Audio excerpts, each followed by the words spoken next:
रस्त्यावर हजारो विषारी साप.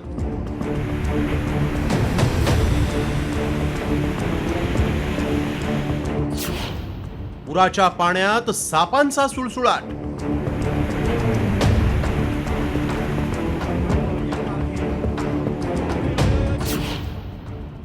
चीनमध्ये सापांचा पूर आला कुठून?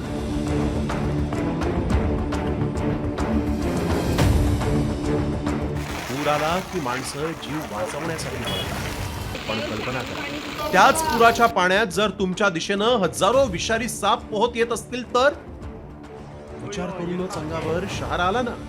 पण हा कोणताही हॉलिवूड सिनेमा नाहीये, तर चीनमध्ये घडलेली थरारक आणि भयावह वास्तविक घटना आहे.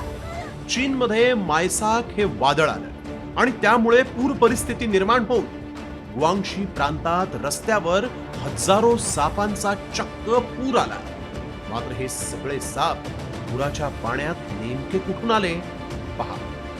चीनमधील ग्वांगशी हा भाग जगातील सर्वात मोठ्या सर्प प्रजनन केंद्रांसाठी ओळखला जातो. औषध आणि चामड्याच्या वस्तूंसाठी इथं तब्बल 3 कोटी सरपटणारे प्राणी पाळले जातात. मात्र पुराच्या तडाख्यात मोठं सर्पपालन केंद्र पूर्णपणे वाहून गेलं. या दुर्घटनेनंतर फार्ममधून घातक कोब्रासह हजारो साप अचानक पुराच्या पाण्यात मोकळे फिरू लागले.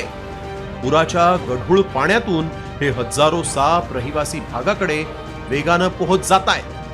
या भयंकर संकटानंतर स्थानिक प्रशासनाची मोठी धावपळ उडाली. सापांना पकडण्यासाठी तातडीनं 10 तज्ञ सदस्यांचं विशेष पथक तैनात करण्यात आलं असून हे पथक मासेमारीची जाळी, काठ्या आणि स्टेनगन सारख्या अत्याधुनिक शस्त्रांसह पुराच्या पाण्यात उतरून या विषारी सापांचा शोध घेत आहेत. चीनमधल्या या भागातील नागरिकांना घरातून बाहेर न पडण्याचे कडक आदेश देण्यात आले आहेत. आधीच पूर परिस्थितीमुळे ग्वांगशी प्रांतात 26 जणांचा मृत्यू झाला आहे. त्यात या विषारी सापांचा पूर आल्यामुळे चीनमधील नागरिकांमध्ये दहशत पसरली आहे. ब्युरो रिपोर्ट, साम टीव्ही न्यूज.